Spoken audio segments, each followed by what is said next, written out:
For part 2 of the forces chapter, we're going to talk about addition of forces, resultant forces, and net forces on certain bodies. So the sum of all external forces acting on one object is termed net force. This is also can be called resultant force, so these terms are going to be used interchangeably. And we can't simply sum all external forces that act on some object. So you have to account for the direction of each external force. So, for example, if you have two 100 Newton forces acting on an object and you're trying to determine what the effect of these two forces are or will be on this object, it largely depends on the specified direction of the two forces.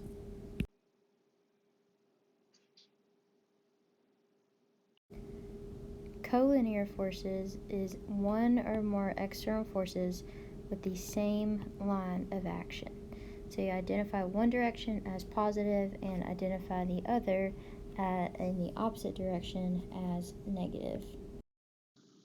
As an example, if we consider a spotter helping a weightlifter with a barbell, and we identify the positive direction as up and the negative direction as down relative to the person lifting the barbell weight will be 1,000 newtons acting in the downwards direction, negative direction. The lifter is going to push 980 newtons up, indicated by this positive sign, and the spotter is going to pull 90 newtons up as well. So in this case, the lifter and the spotter are going to be providing the collinear forces. So to calculate the net force, we would add the force pulled by the lifter, the spotter, and the force going downwards by the weight, meaning we would have positive 980 newtons plus 80 newtons plus negative 1,000 newtons, and get a net force of positive 60 newtons, meaning that the net force on the bar is 60 newtons upward.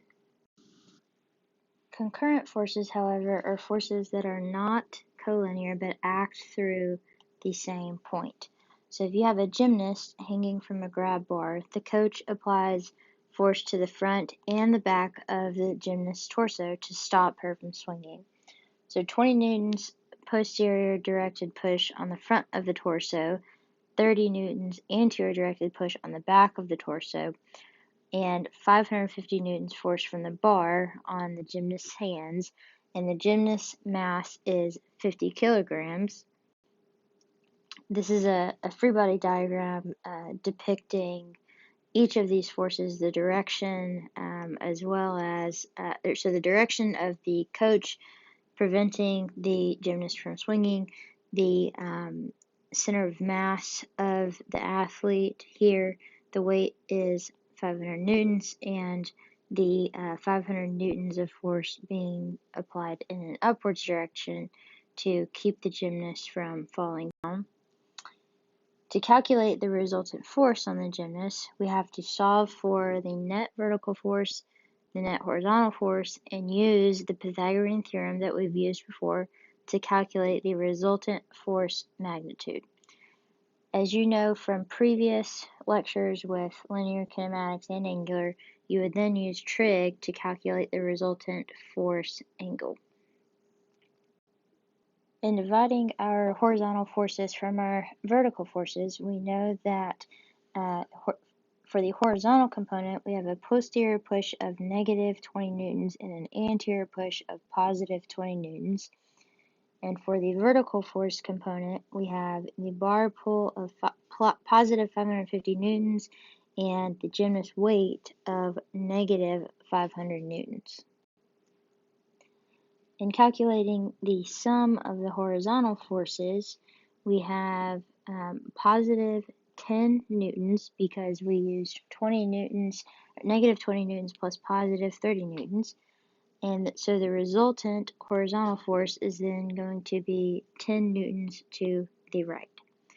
For the summation of vertical forces, we have the upward pull of the gymnast's hands on the bar and the negative 500 newtons of weight by the gymnast going downward.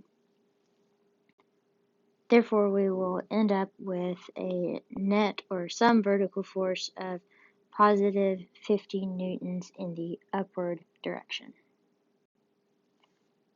If we know that the resultant horizontal force is 10 newtons to the right and 50 newtons upwards, we can then use the Pythagorean theorem to do a squared plus b squared equals c squared, or 10 squared plus 50 squared is equal to the resultant squared. So this is our resultant vector here. So we then get 100 plus 2,500 newtons, which will then be 2,600 newtons.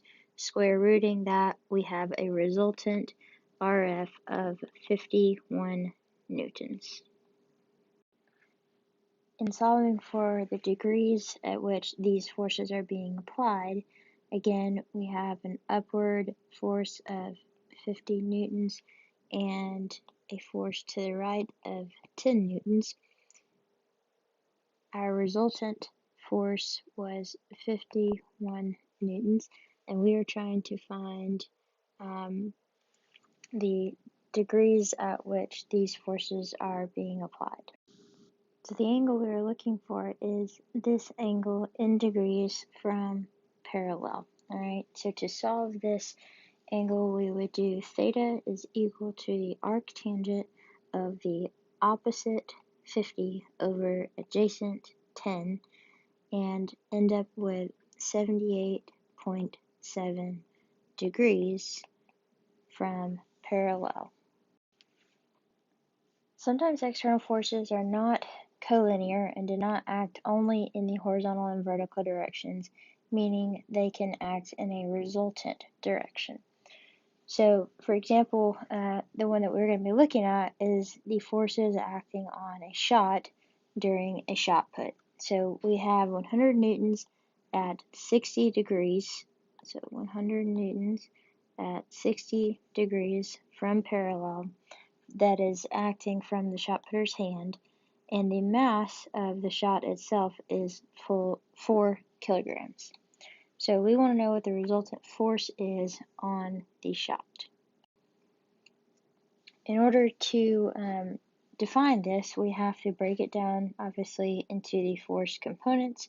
So if the resultant force is 100 newtons, we know that the horizontal component is approximately 50 newtons and the vertical component is approximately 87 newtons.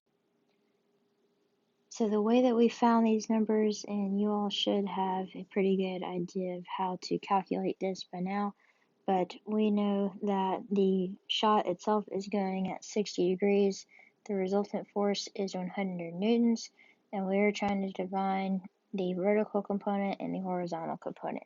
So to define or find the quantity of the horizontal component, we would do cosine of 60 is equal to A over 100, and we will end up with approximately positive 50 newtons in the right direction. For the vertical component, we would do sine of 60 is equal to opposite over 100 and get approximately 87 newtons in the positive y direction.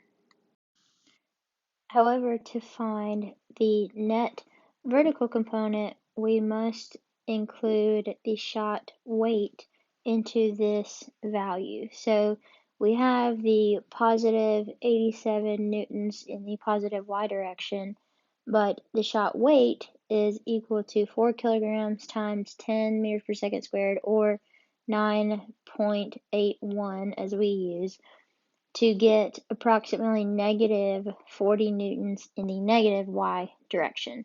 So our actual resultant vertical component is then going to be equal to 86.6 or 87 newtons minus the 40 newtons that is attributed to the weight of the shot, to get positive 46.6 newtons for our net or resultant vertical component. Then to calculate the net force on the shot put using our Pythagorean theorem, we will do 50 squared plus 46.6 squared. We will get 2500 plus 2172 is equal to 4672. Square root that, and you get approximately positive 68.4 newtons.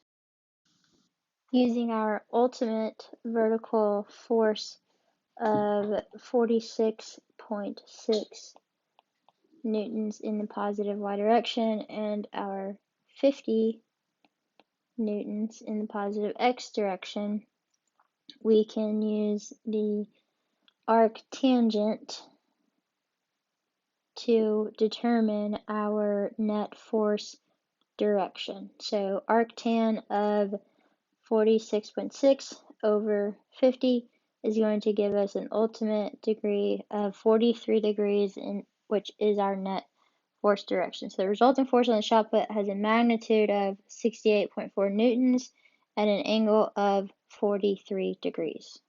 Moving to a static situation in which the body is not accelerating, there is no change in motion, the forces are in equilibrium, meaning that the sum of all forces is equal to 0 in all directions.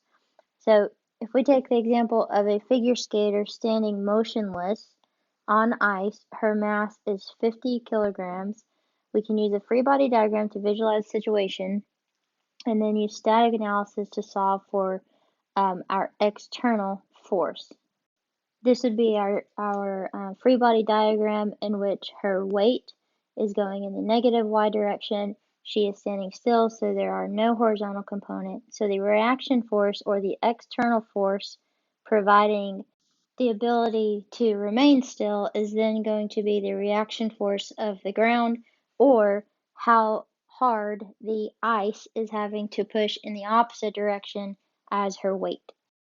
Using static analysis, we can determine what the force is that the ice is pushing. So the summation of forces must equal 0. Therefore, W plus R must equal 0, and we know that W is negative 500. So negative 500 plus R is equal to 0.